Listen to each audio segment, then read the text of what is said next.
खेतिहर बने या अपने पशुपालक बने, कृषक बने, उसके बाद जो है हम लोग समूह में रहने लगे। लोग कहा समूह में रहने लगे। समूह के बाद जो है जन में लगा, जन के बाद जनपद बना, जनपद के बाद महाजनपद बना, महाजनपद बना। यहां तक तो ठीक है, महाजनपद बन गया। यहां जो था समाज में जो सामाजिक व्यवस्था था,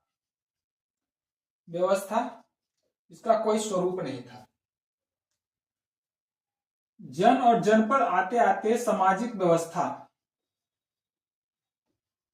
व्यवस्था एक रूप ले लिया, और यहाँ जो है सामाजिक व्यवस्था का जो बंटवारा हो गया, महाजनपद काल में जो है सामाजिक बंटवारा हो गया।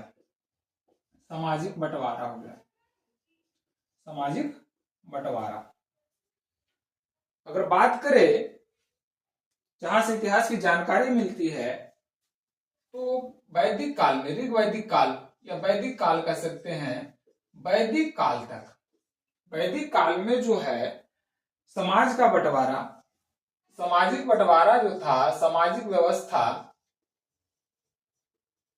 व्यवस्था जो है, इसका जो बंटवारा किया गया था सामाजिक व्यवस्था का, वो जो था कर्म के आधार पर, कर्म के आधार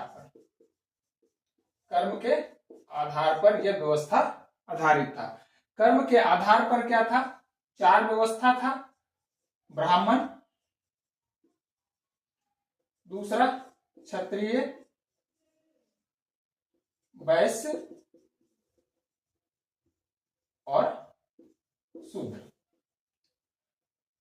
इसको जो है ब्राह्मण, क्षत्रिय, वैश्य और शूद्र का नाम नहीं दिया गया था।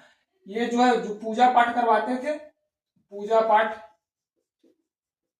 या राजकाज में जो है राजा का सहायक होता था, राजा की सहायता करता था। उस समय जो राज व्यवस्था था, या तो राजतंत्र व्यवस्था था, या जो है उस समय धर्म के आधार पर, धर्म ग्रंथों के आधार पर शासन की पद्धति या शासन चलाया जाता था। तो पूजा पाठ जो करवाता था क्षत्रिय, जो कबीला की रक्षा करता था, कबीलों का रक्षक होता था, और वैश्य जो होता था व्यापार करता था,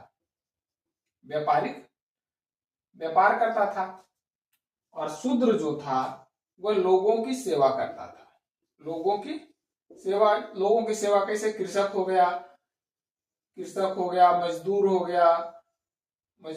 गया, आदि जो है लोगों की सेवा करते थे। लोगों को बोले